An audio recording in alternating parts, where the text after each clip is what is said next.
But according to studies done by the American Psychological Association, apparently almost 2/3 of U.S. workers lose the positive effects that go with relaxing on a vacation. That's almost 2/3 of U.S. workers lose those positive effects within a few days of coming back to work. They call it post-vacation depression or blues or anxiety, and it's apparently a real thing. I don't know that that's true with our harp playing. It certainly doesn't have to be, because if we don't have a bunch of harp deadlines waiting for us, if we don't have concerts we have to prepare for, then most of our deadlines, as far as the harp goes, are self-imposed, which means that most of our stress is self-imposed too. Doesn't mean it's any less real, but self-imposed is something we can take care of. Welcome to the Practicing Harp Happiness podcast. I'm Anne Sullivan, a harpist on a mission to empower every harpist to experience more harp happiness. Over my decades-long harp journey, I've had lots of successes and more than a few failures, and I know firsthand what it's like to feel that playing the harp the way you want may not be possible for you. Now I play and teach all over the world, and I know what most harpists are never taught: the secrets to gaining the skills and confidence you need to play the harp with beauty, freedom, and joy. That's what the Practicing Harp Happiness podcast is all about, showing you simple steps to help you play the music you want, the way you want. If you're an experienced harpist looking for that next level, or a harp newbie anxious to avoid the pitfalls, or a harpist who just wants more fulfillment and a little encouragement, you're in the right place, my friend. So let's get started. First, I want to let you in on something special. I think the most important thing you can do for your harp playing is to develop the habits that lead to success, whatever that looks like for you. All of us want to learn how to play the harp beautifully, how to play with confidence and enjoy making music. And if you really want to learn those things, videos are great, but live learning is essential. You need to be able to ask questions and get answers. You can't do that with just a video, which is what makes the My Harp Mastery community so special.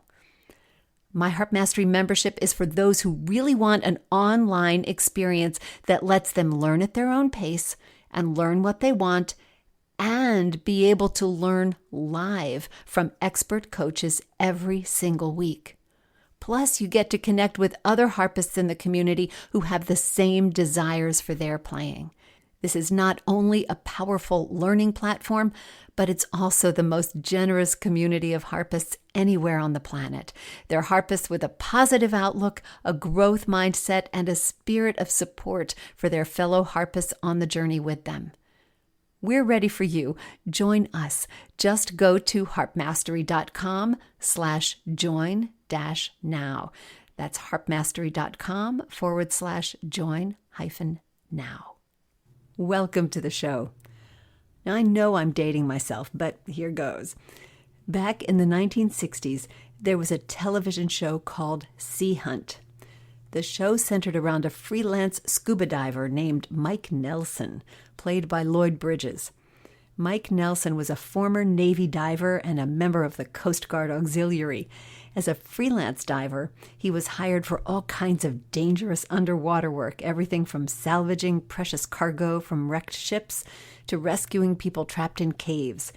Each episode had dangerous situations and villains who were ready to slash the hoses on Mike's air tanks.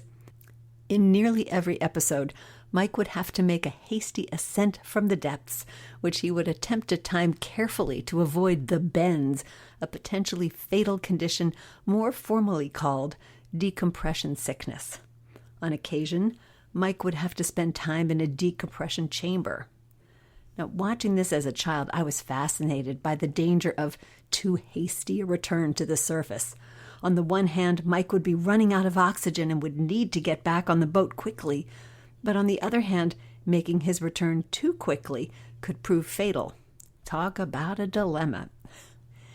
Well, today's show is not about the bends, but it is about the possible downside, although not a potentially fatal one, of returning to your regular practice routine too quickly after your vacation.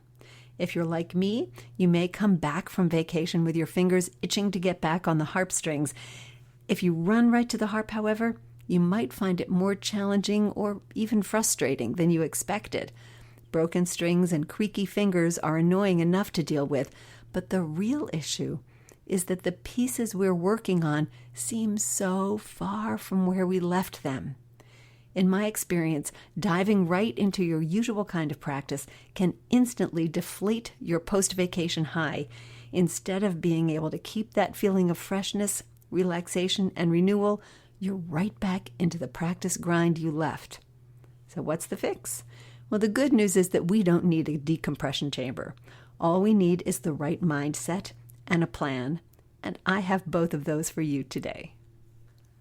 Now, I did an episode a while back that talked about some similar aspects of what I'm talking about today. It talked about the re-entry plan for your fingers. This is a little bit different. This isn't about preparing your fingers and about your music.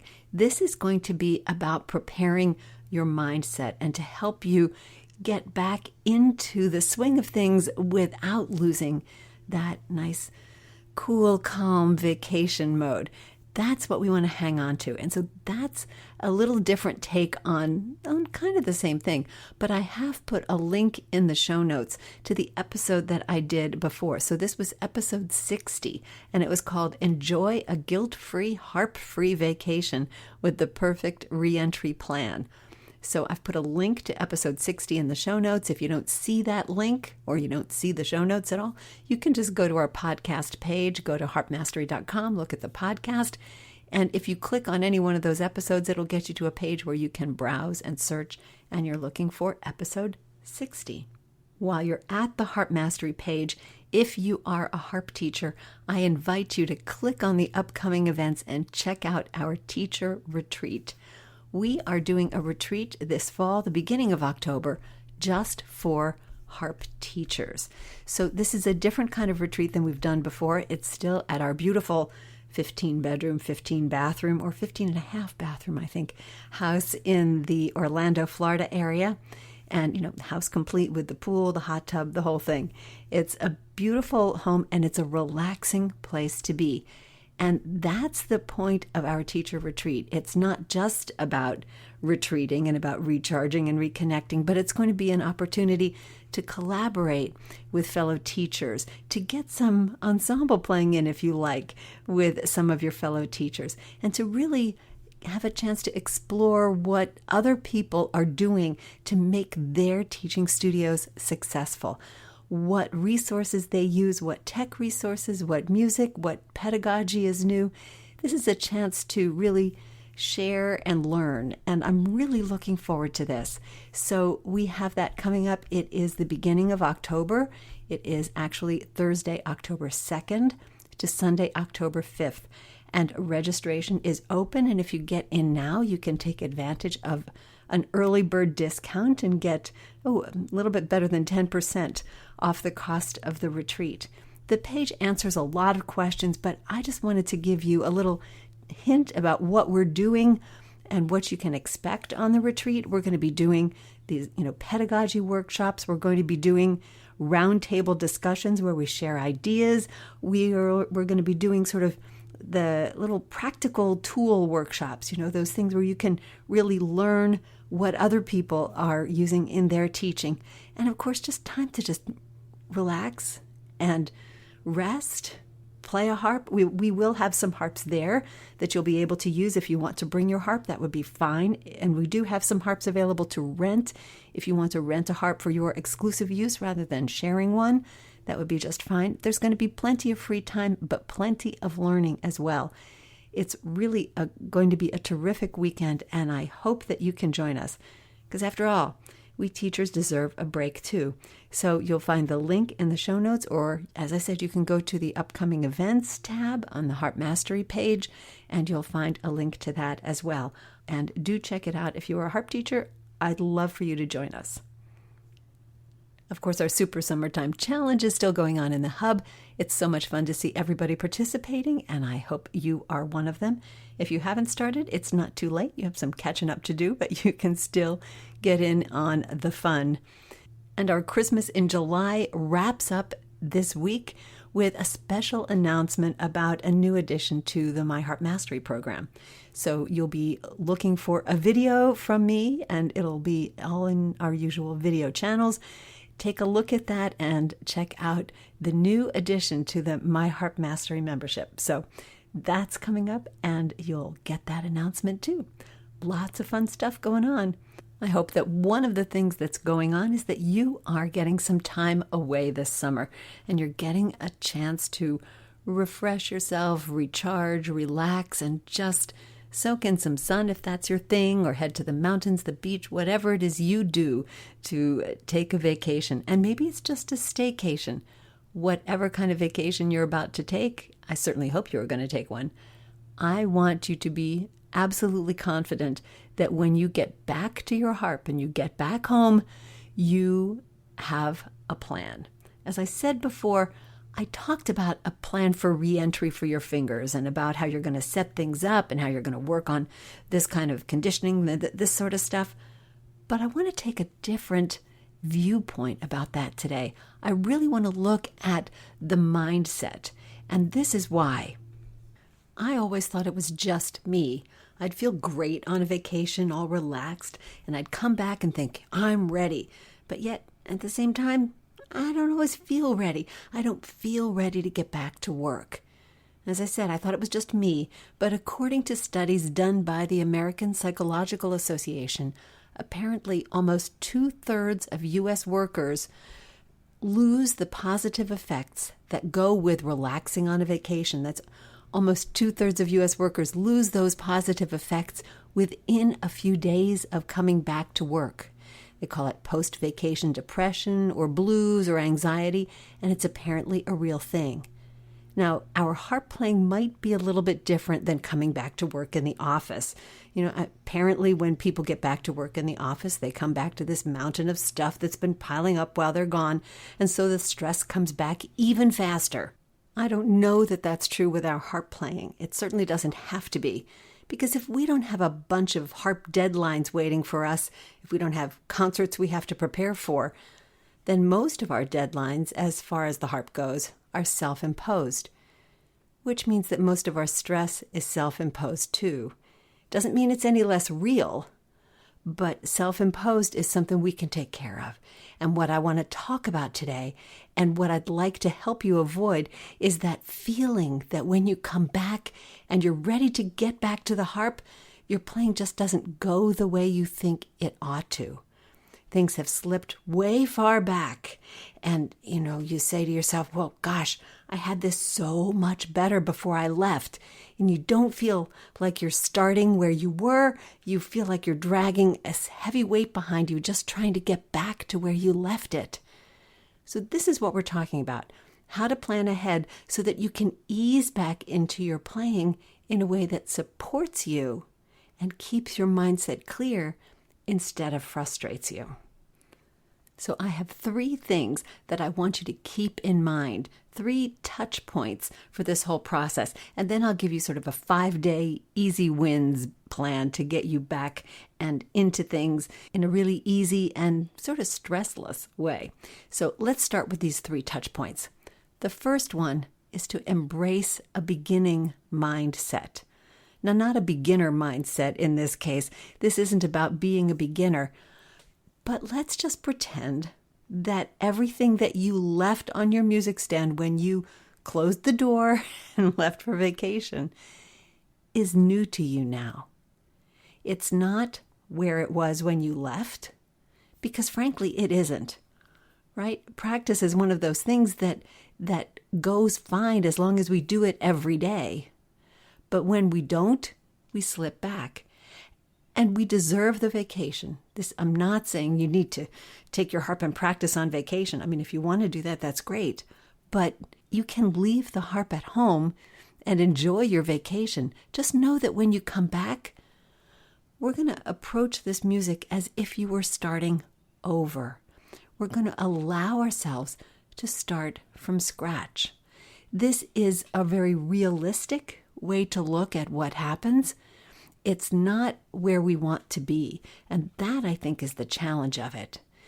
We want to believe that when we come back, our music is going to magically work because we worked so hard at it, so why wouldn't it stick? And here's the tricky part.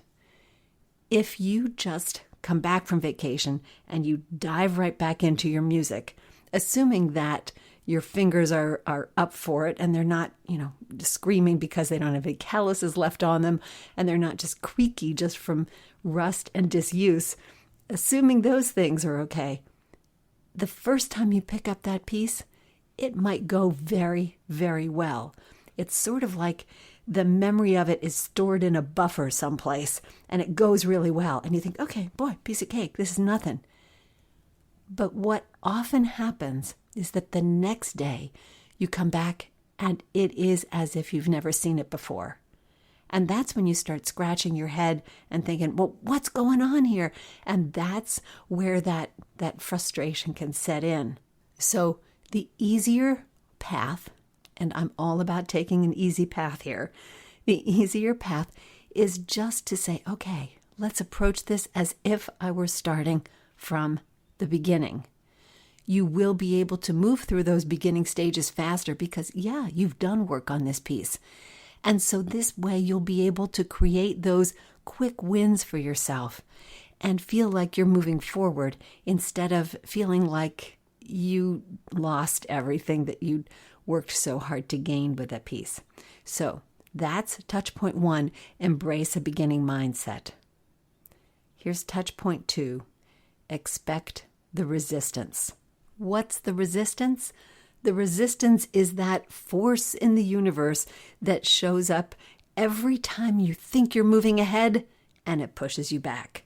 You get all those errands done and you think, wow, this is really great. Now I've got time to do this, or I have time to take a nap, or I have whatever it is. And then something else happens. Or you feel like you've got everything organized and then something falls apart. The resistance always shows up. And the more effort that we put into something, the more the resistance is after us, and it can get kind of sneaky. In this particular case, when we're talking about the resistance when we've come back from vacation, the resistance can show up in a lot of things. So you might want to come back from vacation and perhaps you come back and you are so ready to play the harp. Well, think about the ways the resistance shows up to keep you from doing that. Well, you've got broken strings on your harp. Arg. Nothing worse than having to replace a few broken strings, or maybe it's just really out of tune and it takes a long time to tune it. That's the resistance. There's nothing that can kill your joy for practicing more than having to take care of those kinds of harp chores. It's just like, oh. Or maybe it's just the laundry, right? You come back from vacation, there's a ton of laundry to do. There's a ton of grocery shopping to do because nothing's in the refrigerator. You've got a lot of mail to go through. You have to take a look at your bank statements. I don't know. There's so much stuff that happens when you're coming back from vacation. Lots and lots of errands. And that can overload your vacation mindset too, right? So all of a sudden, you're back in stress mode when you really didn't want to be. You've got this errand list that has suddenly doubled in size. So here's the thing. You don't have to fight that. You can just go with the flow. Expect the resistance. It's going to show up, and you're just going to have to do what it takes and just breathe through it all, do it all, and get to your harp when you finally have the time. So I want you to think about not fighting the resistance, and I'm going to give you a visual for it. When I was taking karate lessons, we had a book that was all about being the willow tree that was strong because it bent. The text went something like this. The strong wind blows the willow. The willow never resists the wind, but it remains passive, and it will never be broken or destroyed. In this way, we take advantage of the opponent's strength flow. It is a secret of the arts that we have to master through the practice. Now, that's a very karate way of looking at this, but I think this is what we're trying to do here. Stuff is going to show up that we don't want to show up, and if we fight it, it's going to be harder for us. We just need to bend like the willow, and we won't be broken. Remember, that's where your strength is. I know you understand that, but it's still so easy to fall into the trap of, okay, I'm just going to power through this, or I'm going to just practice no matter what. Not a relaxed mindset, my friend. So think about that. Expect the resistance and be the willow tree. And there's a third touch point, the one that's going to help us start to really get back into the playing here, and that is that we're going to ease into it. Don't plunge right back. We've already seen that stuff is going to show up. The resistance will show up to keep you from plunging right back. And if you try to go back right where you left off, it's not going to work as well as you'd like. So no matter how eager you are to get back to your playing, I want you to take a breath, chill a little bit, think about that wonderful moment on vacation when you didn't have any concerns or worries, and we're going to set this plan to let your fingers and your mind readjust more gradually. Now, I call this my 5-day easy wins plan. And that's what it's about. It's about taking things easy and generating wins instead of struggle. It is designed to get your harp and your fingers ready without creating the frustration that comes from trying to brush the dust off your pieces and the rust off your fingers at the same time. So this may feel a little bit slow to you, but it actually works really well, especially if you've come back from vacation and you've got a bunch of errands and stuff to do. It's going to help you strategize how to get back to the harp in a really relaxed way. Doesn't that sound good? That sounds good to me. So on day one, when you're back and you've been at home, you had a sleep and you're awake. Okay, day one, we're ready to get back. This is what you do. I call day one readiness. All we're going to do today is replace your strings, if you have strings you need to replace, and tune the harp. You're going to do that in the morning or whenever you have time during the day. You're going to do that, and if you have new strings, be sure to tune them 5 or 6 times during the day so that they really come up to pitch quickly for you. And here's a quick tip. When you put a new string on, there's no harm in tuning it just a little bit higher than it's supposed to be while it's stretching in. It will stretch in a little bit faster. Not, monsterly high out of tune, just a little bit. And that will help it stretch and stay in tune more quickly. So all you have to do on day one is get the harp ready. That's all you have to do. And this allows you to do the laundry, do the grocery shopping, sort through the mail, all that kind of stuff that is part and parcel of coming home from vacation. Get the suitcases back to the attic, whatever it is you have to do. So day one is about readiness. Do not be tempted to do anything more. And the reason I'm saying that is because, first of all, you're a harp player. We're all sort of, overachievers. So I know that you're going to want to move faster. But taking the beginning of this week slowly is really going to serve you well. It's going to maintain your motivation because you really do want to get back to the harp. But it's not going to frustrate you nearly as much as rushing into it. So there's our day one readiness. Day two, I'm calling get reacquainted. All right, you're allowed to play today, but really it's about tuning and just playing slow scales and arpeggios all over the harp. If you've got a favorite warm-up that you like to do, this is a good time to do that. But it's only about slow warm-ups today. After all, your muscles have been away from the harp for a while. Your fingers have been away from the harp. You might not have the level of callus that you had on your fingers when you left. And your fingers need some time to move. I don't want you to damage any of those delicate fingers by trying to play too hard, too fast, too soon. So that's why I'm saying you can play your warm-up or just scales and arpeggios. Do it slowly at a medium kind of dynamic so that you're not forcing anything. And if you can do them all over your harp in every register from the very bottom to the very top, that's even better because your harp will be thankful, right? The harp strings like to be played. They don't want to be just sort of hanging around there. They're not for show. They're for playing, right? So if you can do that, that makes an excellent day to get reacquainted. Notice we still haven't looked at your music. Please hang in there. Be patient. Day 3. All right, we're going to get to some music. I want you on day 3 to review your favorites. Now, this one you'll need to plan ahead for because you want to know what these are. You don't want to have to be figuring it out after you get back. I want you to choose 2 or 3 or 4 never-fail pieces. They can be very elementary pieces, not a problem.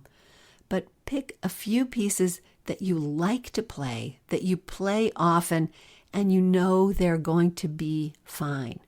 Remember, this is an easy wins plan.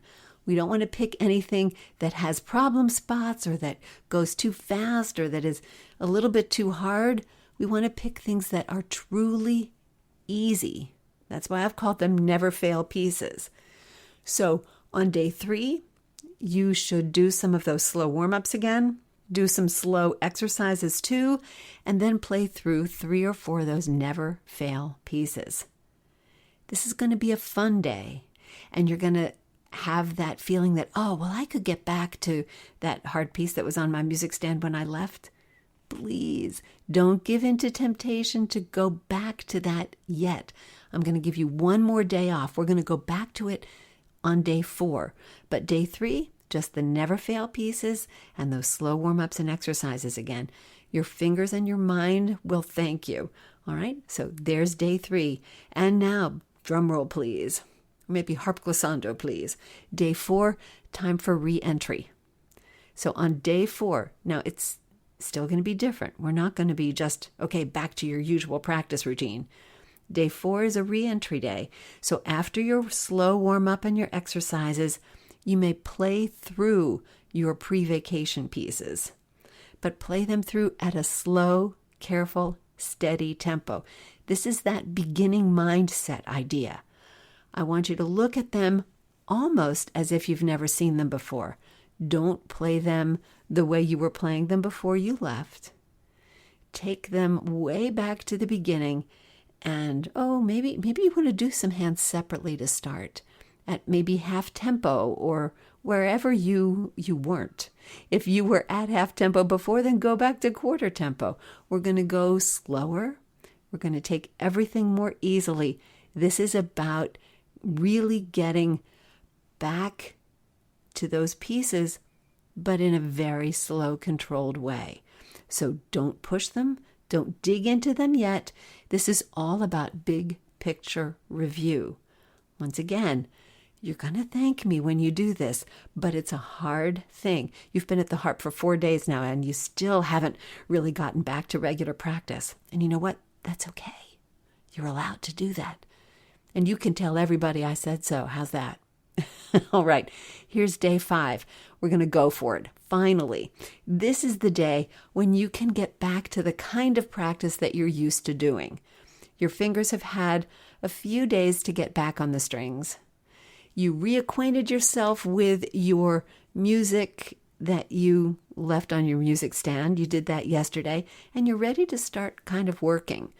Now, if you want to take day 5 a little bit easier, a repeat of day 4 is not a bad idea. If day 4 was a little bit more uncomfortable for you than you thought it might be, then do day 4 again so that you get another day of sort of slow review. It's going to keep your mind clear about what you know about these pieces and what you still have to learn. So you can do day 4 again, or you can do day 5, regular practice. And then when you get to your practice after day 5, you're back on track. And while you might not be back exactly where you left off, you're going to be close enough that you feel good about it. And that's my point. When we come back to the harp after time away, we should be putting ourselves in a positive place, not in another place of challenge and struggle. That comes soon enough. We want to keep that relaxed mindset, that beautifully calm feeling that we discovered on vacation.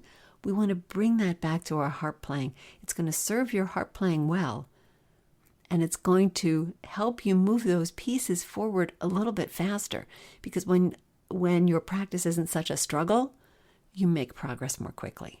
I know, kind of simple, but it's true.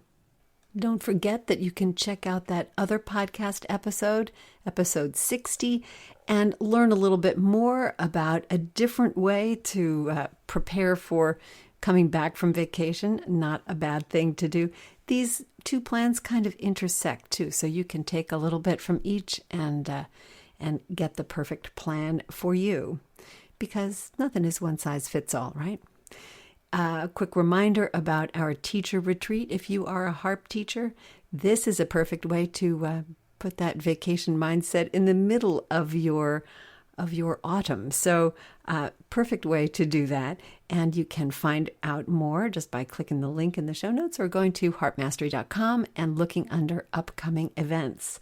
Speaking of upcoming, next week on the podcast, we are going to be talking about harp instruction. And I'm going to be telling you a little bit about what I think a teacher can and can't do for you, and some best practices about how you can collaborate even better than you are now with your teacher. So we'll be talking about that next week here on the podcast, and I can't wait to get into that with you. In the meantime, remember, every day is a day you can add more harp happiness to the universe, to your world, and to your spirit. And all you have to do is play. Thanks so much for listening, and I'll see you next time. Thanks for tuning into another episode of the Practicing Harp Happiness podcast. I release a new episode every Monday morning so you can hit your practice week running. Until then, remember to practice your harp happiness every day. See you next time.